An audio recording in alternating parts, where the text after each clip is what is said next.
अस्सलाम वालेकुम my YouTube mini family. आज की वीडियो में हम मेकओवर करने वाले हैं without any expensive product 3 step में बेस और एक लुक रेडी करने वाले हैं जिसमें सिल्वरी ग्लिटरी आई लुक होने वाली है। So let's get started. You can सी मैंने ग्लैमरस का जो कि बहुत बजट फ्रेंडली और उसके रिजल्ट्स भी 10/10 है। You can use it on every kind of skin. आप उसको परचेज़ करें, मैंने स्किन पे उसको लगाया, ब्रश की मदद से लगाया, हैंड की मदद से लगाया, 5 मिनट वेट किया। 5 मिनट वेट लाजमी किया करें ताकि वो पोर्स में अच्छे से चला जाए, स्किन सेटल हो जाए, स्किन स्लिपरी ना रहे। और उसके बाद मैंने यहाँ पर कैमोफ्लेज स्टार्ट किया। लेट मी टेल यू कि आप लोग कहते हैं बेस ग्रे क्यों हो जाती है। आप जा रहे हैं शादियों पर, आप कर रहे हैं ब्राइडल मेकअप, कर रहे हैं फंक्शन मेकअप, या आप नॉर्मली अपना मेकअप कर रहे हैं तो सबसे पहले कैमोफ्लेज करेंगे। और कैमोफ्लेज के लिए आपको 2 कलर शेड कलर होना every type of skin, every type of colour skin के लिए ज़रूरी है। The shade number is 36 and 45। अब आप कहेंगे ये कौन सी कंपनी में लें, तो बहुत ज़्यादा तामझाम करने की ज़रूरत नहीं है, बहुत ज़्यादा महंगी स्ट्रिक्स लेने की ज़रूरत नहीं है। क्रिस्टाइन जो कि बहुत बजट फ्रेंडली है, और बी क्यूट, ये 2 ब्रांड आपको किसी भी लोकल मार्केट में आराम से मिल जाएंगे और बहुत बजट फ्रेंडली है। और शेड होना चाहिए 35 एंड 36। ठीक है, इन दोनों को मिक्स करके आप किसी भी कलर टोन की स्किन पर उसको अच्छे से लगा दें। अगर बहुत फेयर है तो 45 लगा दें, अगर डल है, जैसे इनका अनइवन स्किन टोन था, इनको बहुत ज़्यादा पेप्यूलेक्नी भी हुई थी, तो मैंने इनको 45 36 दोनों मिला के लगाया, लेकिन 36 ज़्यादा लगाया और 45 लेस लगाया है, क्योंकि अगर कलर फेयर होता तो मैं 45 ज़्यादा लगाती। ओके, तो ये 2 शेड आप स्टिक्स में, क्रिस्टाइन में या बी क्यूट में लेके अपने पास रखें। पहले कैमोफ्लेज करें ताकि आपकी बेस ग्रे ना हो, बेस सेटल हो जाए और ज़बरदस्त किस्म की बेस रेडी हो जाए। आप कहते हैं ना हमारी बेस हमसे वैसी नहीं तैयार होती जैसे बाकियों की होती है, क्योंकि आप पहले कैमोफ्लेज तो करें ना भाई। पहले जैसे दीवार पे कलर लगाने से पहले डिस्टेंबर या चूना लगाया जाता है, उसके बाद पेंट लगाया जाता है। बिल्कुल फेस का भी वही है, वरना डायरेक्ट क्यों नहीं लोग पेंट लगा देते। बिल्कुल यही टेक्निक यहाँ पे इस्तेमाल होगी। उसके बाद डिज़ायर शेड लगाते हैं।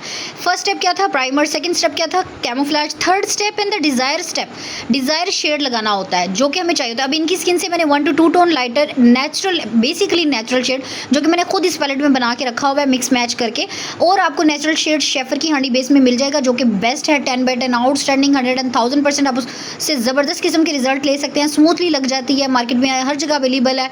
14 to 15 17 की रेंज में वो आराम से आ जाती है। सो यहाँ पर मैंने नेचुरल शेड को अच्छे से फेस पे लगाया और डैम गीले एंडर से टैप टैप टैप कर लिया। और इस वीडियो में लगता है कि हम बहुत तेज़ी से काम कर रहे हैं, but it take lot of time. ठीक है, और इसको मैं ब्लेंड किया। उसके बाद जब ये सेटल हो गई, ब्लेंड हो गया, तो 2 मिनट थोड़ा हवा लगने दिया करें। हर स्टेप के बाद थोड़ा सा 1 मिनट 2 मिनट का ब्रेक लिया करें। ब्रेक लेने के बाद मैंने मिस रोज़ का, जिस पे कैपिटल एम लिखा होता है, जो कि शाइनी बहुत अच्छा लूज़ पाउडर है बट बजट फ्रेंडली है, एंड इसमें मैंने 5 8 11 ये शेड होते हैं मेरे पास। इस वक्त मैं 11 लगा रही हूँ, जो कि आपकी स्किन को नेचुरल इफेक्ट देता है और बहुत ज़्यादा चिट्टा या बहुत ज़्यादा डार्क नहीं करता। ठीक है, जो शेड मैंने बेस का लगाया वही मैंने लूज़ पाउडर का लगाया, नेचुरल टू नेचुरल। उसको मैं उसके अंदर जो पफ होता है उसी से लूज़ पाउडर लगा रही हूँ। इफ़ यू नोटिस, मैंने अलग से कोई ब्रश कोई ऐसी चीज़ नहीं ली। ठीक है, फिर 5 मिनट लूज़ पाउडर को उसी पफ से लगाने के बाद, इससे लूज़ पाउडर वेस्ट नहीं होता। ठीक है, लगाना वेट किया और उसके बाद जो बाकी बच गया, जितना सेटल होना था हो गया, बाकी बच गया, उसको ब्रश से ब्रश आउट कर दिया। अच्छा, ब्रश आउट करने की जो टेक्निक है वो इस तरह से होती है जैसे आप किसी ब्रश सॉरी मैं बहुत अजीब सी एग्जांपल दे रही हूँ, जैसे हम किसी डस्टिंग वाले ब्रश से कोई चीज़ साफ़ करते हैं ना, तो ऐसे झाड़ने के स्टाइल में, बिल्कुल झाड़ने के स्टाइल में कॉन्टोर और कॉन्टोरिंग से जो लूज़ पाउडर होता है उसको ब्रश आउट किया करें। ब्लेंडिंग के लिए भी यही टेक्निक इस्तेमाल किया करें, वो झाड़ने वाली टेक्निक। ओके सॉरी, बट इससे बेटर कोई देसी एग्जाम्पल थी नहीं। उसके बाद मैंने यहाँ पर नेचुरल कॉन्टोर शेड ले लिया जो कि मिड शेड है, ना कि बहुत डार्क ना बहुत लाइट। और ऐसा ही शेड मुझे अभी ये याद नहीं है मैंने कौन सा लिया हुआ है ब्रांड, लेकिन आप क्रिस्टाइन में 02 पैलेट ले लें। कोई भी जो मेरी वीडियोस देख रहे हैं, स्टूडेंट हो, मैरिड लाइफ है, सैलून पे वर्क कर रही हैं, आप 02 चुप करके ले लें, जो कि बजट में भी आती है। उसके जो 02 पैलेट के जो शेड है वो हर स्किन, हर बेस, हर नेचुरल शेड पे बहुत अच्छे से सेट हो जाती है और ज़बरदस्त कॉन्टोर भी हो जाती है। ठीक है, ना बहुत आप फीचर्स दबाना चाहिए, बहुत अच्छे से हो जाता है उससे। अब आते हैं आई मेकअप की तरफ। बेस हो गई, कॉन्टोरिंग होगी, और सबसे इंपॉर्टेंट चीज़ के जो नोज़ कॉन्टोरिंग है उसकी मैंने डिटेल वीडियो पीछे डाली हुई है अपने यूट्यूब चैनल पे, आप जाकर उसको देख सकते हैं, उससे आपको बहुत ज़्यादा हेल्प मिलेगी। ओके, और आई स्ट्रक्चर के बारे में भी मैंने आपको बताया है। मेकअप करने से पहले आई स्ट्रक्चर का पता होना बहुत ज़्यादा ज़रूरी है। यूट्यूब पे उसी वीडियो में आई स्ट्रक्चर के बारे में भी बताया हुआ है, उसको गौर से तवज्जो से देखें, इंशाल्लाह आपको बहुत हेल्प मिलेगी। ये स्टूडेंट हैं, डेफिनेटली आईब्रोज नहीं बनवाती, इनके आईब्रोज नेचुरली बहुत घने और माशाल्लाह अच्छे हैं। मैंने उसको हल्का सा बस रफली नेचुरल ब्लैक शेड से, जो बहुत जट ब्लैक नहीं था, फिल कर लिया ताकि बहुत डार्क ना हो जाए, क्योंकि जो हैवी आईब्रोज होते हैं ना उसको थोड़ा सा भी फिल करो तो ऐसा लगता है जैसे पॉलर वाली ने ही बहुत ज़्यादा फिल कर दिया, डार्क कर दिया, बट ऐसा होता नहीं है एक्चुअली। हाँ, सो उसके बाद मैंने एक मरूनिश चेरी शेड लिया है, आई पैलेट से मैट शेड लिया है और उसको मैं ब्लेंड कर रही हूँ फ्लफ़ी ब्रश से। मेरी स्लिप क्यों हो रही है टंग, एनीवेज मैंने उसको ब्लेंड कर दिया। ब्लेंड कर करके अच्छा मैं बताऊँ, it take a lot of time. दिखने में लगता है कि ये बहुत जल्दी हो रहा है। और एक और मैं बात यहाँ पे क्लियर कर दूँ कि जब हम स्पीड अप करते हैं तो डेफिनेटली ऐसा लगता है जैसे हम हार्श बिहेवियर कर रहे हो, बिहेव हो हमारा, बट ऐसा कुछ नहीं होता। मैं बहुत बियर से पेश आती हूँ सो डोंट जज मी। अच्छा, उसके बाद मैंने क्या किया है, एक्वा केक लाइनर होता है ना, उसको मैंने ब्रश के, क्योंकि वो हार्ड हुआ होता है, मैंने ब्रश की मदद से उसको थोड़ा सा मैश कर लिया। फिर उसके अंदर से निकल के जो कलर आया ना, जैसे अब कोई चौक और उसको आप पीस दें, बिल्कुल वैसे मैंने एक्वा केक लाइनर को थोड़ा सा मैश किया। और उसके बाद उससे जो निकल के ब्लैक कलर आया, ये बड़ा ज़बरदस्त लगता है, बहुत अच्छे से ब्लेंड होता है।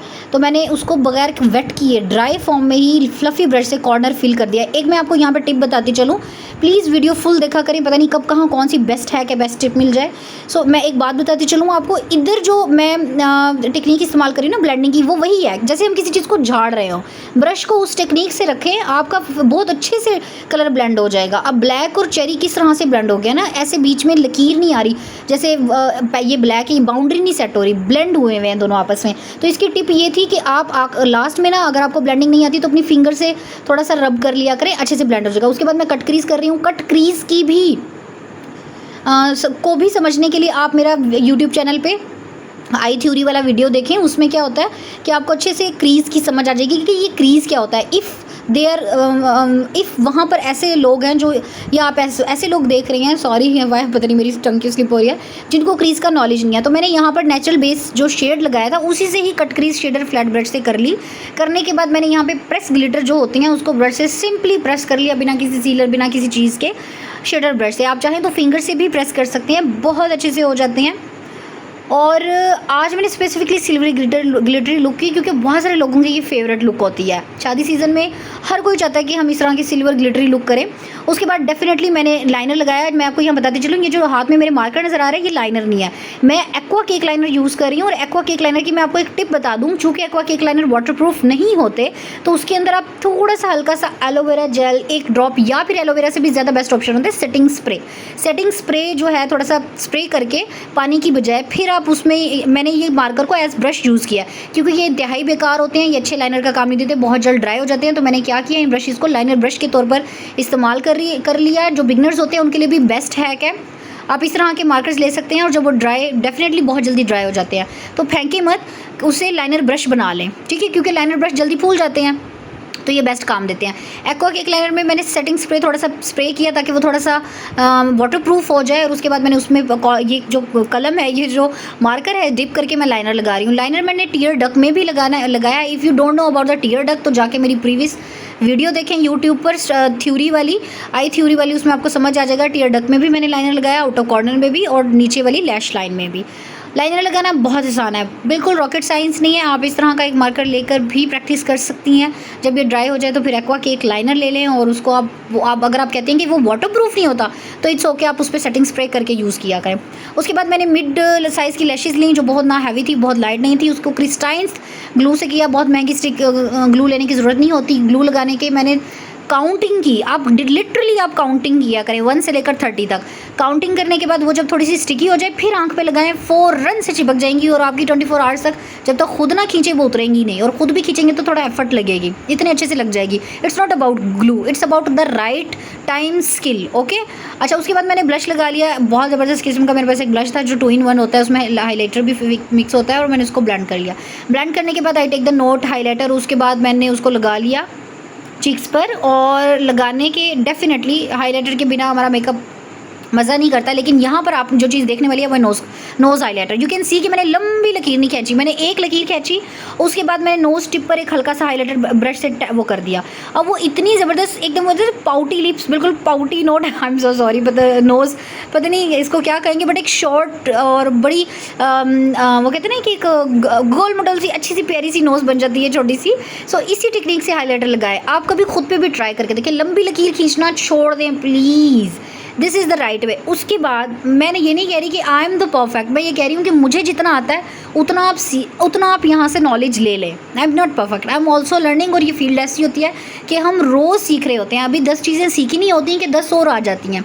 अब आ जाती है डेफिनेटली, मैंने लैशेज़ को ब्लेंड कर लिया था। लैश के नीचे लोअर लैश पे मैंने ग्रीन कलर लगा लिया था। उसके बाद लिपस्टिक की बारी आ जाती है। मस्कारा भी मैंने लगा लिया। उसके बाद मैंने लिपस्टिक की बारी आ जाती है, और लिपस्टिक की अगर मैं बात करूँ तो मैंने यहाँ पे 2 शेड लिया। मैं कभी भी ब्रश से लिपस्टिक नहीं लगाती, आई डोंट नो व्हाई, लेकिन आपको ये बताने के लिए कि अगर आपको लिपस्टिक ब्रश से नहीं लगाना आता, जो लिपस्टिक के अंदर ऑलरेडी होता है, तो आप इस तरह से फ्लैट ब्रश लेके पहले डार्क लिपस्टिक से आउटलाइन करें। मैंने लिपस्टिक की एक डिटेल वीडियो यूट्यूब पर डाली है, आप वहाँ पर प्लीज़ उसको चेक कर लें, क्योंकि मैंने उसमें ये टेक्निक बताई है कि एक डार्कर शेड लें और एक न्यूड शेड लें, और क्यों लें ये सारी डिटेल उसमें मौजूद है। अब मैंने डार्कर शेड लेकर यहाँ पर मैं उसकी आउटलाइनिंग कर लिया, आपके लिए की है। अदरवाइज़ मैं यही ब्रश यूज़ करती हूँ जो लिपस्टिक के अंदर होता है, और डेफिनेटली अपनी तबीयत और आदत के मुताबिक मैंने उससे दोबारा से आउटलाइनिंग की। सारी आउटर लाइन जो लिप्स की है डार्क शेड से मैं कर लूँगी, और लिप्स के जो जिसे कहते हैं ना कि बॉटक्स वाली जगह, वहाँ पर भी मैंने उसको डार्कर शेड से फिलअप कर लिया है। फिलअप करने के बाद अब मैं एक न्यूड शेड ले रही हूँ, और उस न्यूड शेड को अब दरमियान में ब्लेंड कर रही हूँ, जिस तरह से हमने आई पर टेक्निक की थी छाड़ने वाली, उसी फॉर्म में, ताकि लाइन और बाउंड्रीज ना नज़र आए।